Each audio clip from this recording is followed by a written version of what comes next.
Hey, good morning guys. Painting with Canada. We're going to do episode 2 today. We're going to do birds. I don't know if you can hear that, but there was a duck just flew by over there, but I couldn't see it. So I'm just waiting for a bird that's big enough we can get out the brush and do some magic here. While we're doing that, we can chat a little bit.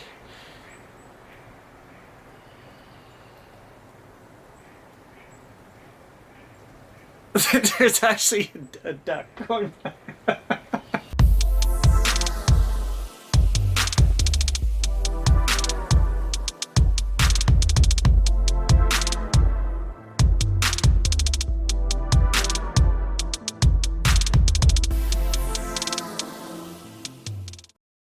Hey, good morning guys. Painting with Canada. Looked out the window this morning and I seen a whole herd of ducks going by, so I thought we'd get out the brush and we'd do episode 2 of Painting with Canada. Did I already say that? Anyway, so this show you learn a little bit about Canada and you learn how to paint. It's that simple, people. Some guys just didn't get the concept from the last video, so I lost a subscriber and I had 2 thumbs down, if you could believe that. They must have been Americans, eh? And yes, this show is broadcast from Canada. Some of you were having a hard time with my accent before, but that's what happens when you grow up, you know, next to the reserve, playing with Finlanders all day, and the Newfie kid is your cousin. So you kind of end up with this. I was over at Tom's last night. Everybody was making fun of us in the first video for eating squirrels and all the wildlife and such, but that was before the plague. Now here, this is 2020, eh? It's not 2016 anymore, so now everybody's out there trying to get squirrels. We actually had a squirrel fondue over at Tom's last night. Brilliant. Nothing better than a freshly fondued squirrel on a stick. I hear them talking in different countries now. They're going to be, you know, the next big food source is going to be like insects, right? You go out and you just harvest a bunch of stuff out of the forest. Well, not this guy. I watched a show and there was these kids, these little like 6-year-old kids living in the city. Their parents couldn't afford to feed them, eh? So they actually go out into the forest and they take sticks. It's the scariest thing I ever saw. They lure tarantula. The thing was like the size of a football. They lure them out of the hole in the ground and like 2 of them jump on it and pin. You know, each kid's got 4 legs and it's like this massive struggle. Like if you've ever seen The Hobbit. Yeah, eh? It was just like that. And then you whack it over the head with a club, eh? And then they cook it and crunching bones. Not this guy. Yeah, I have a rule, eh? If it has more than 4 legs, you don't eat it. It's a Canadian thing.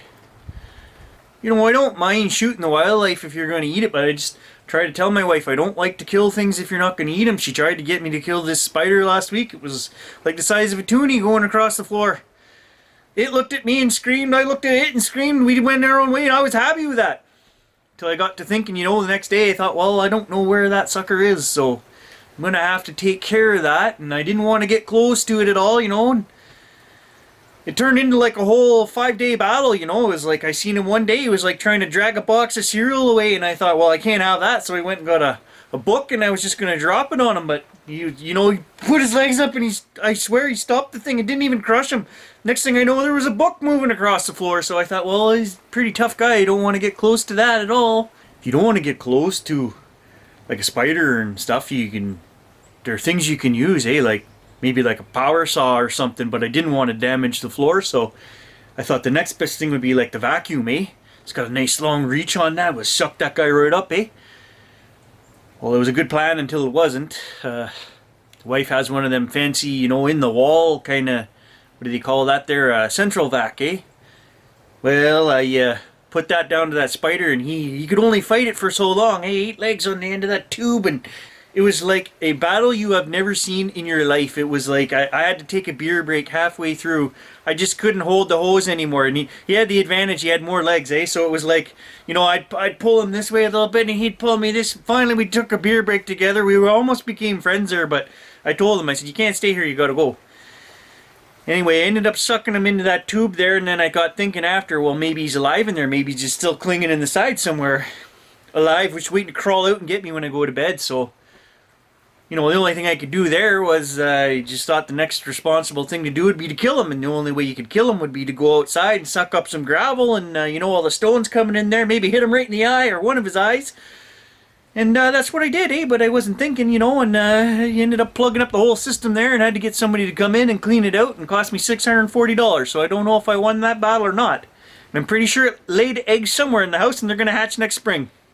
I think next time I'll just use like a blowtorch or something real quick and curl them all up, eh?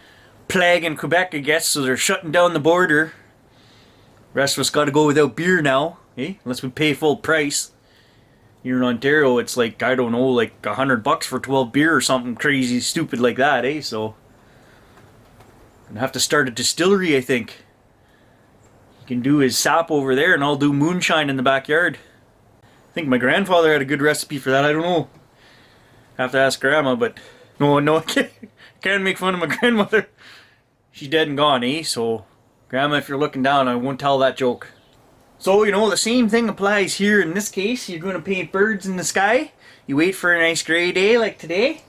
Actually looks kind of white to your eyeball there, so not a whole lot of prep work we got to do on this one either, eh? We're just going to paint the birds whenever they fly by here. Some of you were wondering if that last painting was still for sale, eh? But no, she went quick. That eBay, I think I found a market in China. I don't know how much 20,000 yen is worth, but yeah, and then it cost me a little bit for shipping, and you know, I had to pay for some bubble wrap and stuff to wrap it and that, so I'm not sure how I came out on that deal, but cost of paint and inflation on brushes and everything, but she sold quick. I try not to get too political on this show, eh, because you don't make friends when you're political or religious, and there's no religion here either, eh, so everybody's entitled to their beliefs, and we'll just leave it at that. But you know, 4 years ago when we did Painting with Canada 1, I probably was the dumbest hick on TV, eh? Some of you know where I'm going with this. But there's this guy, eh, down south. I see him on TV all the time now. I thought he was my cousin at first, but apparently Trumps and Reeds aren't related, but I don't know.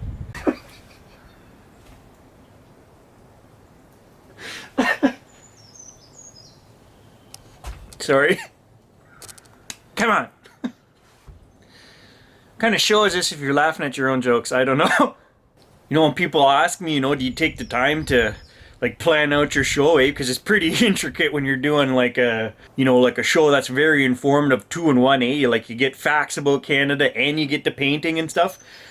People think I like take the time to write all this out beforehand, but you know, often it just comes to me. I don't know. It's just maybe it's what I ate for breakfast this morning. I don't know. I just got up and thought, hey, I gotta do this video. The world needs to see this. Hey, just a shout out to Jenny, who's probably watching the show because she's like a big avid fan, eh? That's John's girlfriend. We metal detect together, and yeah, she asked on Facebook this morning. She said she needed like a replacement for like degreaser. She said she got grease on her pants, and I said, well, like this is like the apocalypse, eh? Like who's wearing pants? I don't know if the birds don't come by here soon. We're gonna just paint a squirrel or something, eh? Maybe we'll just do it. There's lots of trees there. I know we already did that in episode 1, but I can hear them. I can hear all kinds. Yeah, so now that Tom's not in the beer delivery business anymore, I'm kind of losing out too, not because of the beer, but I asked him to pick me up one of them French ticklers there. Last time we went to Quebec, we shared one of them, and it was a pretty enriching experience, eh? So I thought, hey, we'll bring one of them home and let the wife try that. But now I can't get out there, so for those of you that didn't watch that episode, that's a cheese, eh? Le Quebecois fromage. Yeah. I'm going to move you guys a little closer here so you can see what I'm doing now. It's not going to be technical because this is like only lesson number 2, but you're going to want to see what I'm doing here.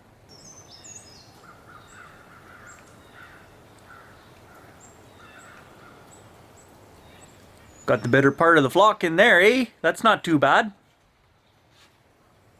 I also see Chickadee sitting in the tree over there, so we can kind of fake that a little bit, eh? You just you make him a little smaller than the other ones, and you know that's the Chickadee. Yeah, so I think I'm going to go over to Tom's now that we're done the painting here, and we'll get the sap started for the day, and I'm going to fill him in on my idea about doing some moonshine maybe. That might lift his spirits a little bit, eh? A little play on words there for you guys. Some of you guys might caught that, the spirits there, eh? So for the 14 of you guys that aren't going to disappear on me this time, eh? That one subscriber, he's missing out, so we didn't need that guy anyway, eh? It's not like he's paying for any of my shells or anything, you know. I'll get this, like I say, I'm just hoping to make enough money on eBay off this to buy another box of 22 shells, eh? We'll get some more squirrels, and maybe we'll have a fondue at my house next time, so enough about my troubles. I hope you guys are doing okay in the time of plague here, and I'm hoping to see you guys in the next episode, so stay tuned.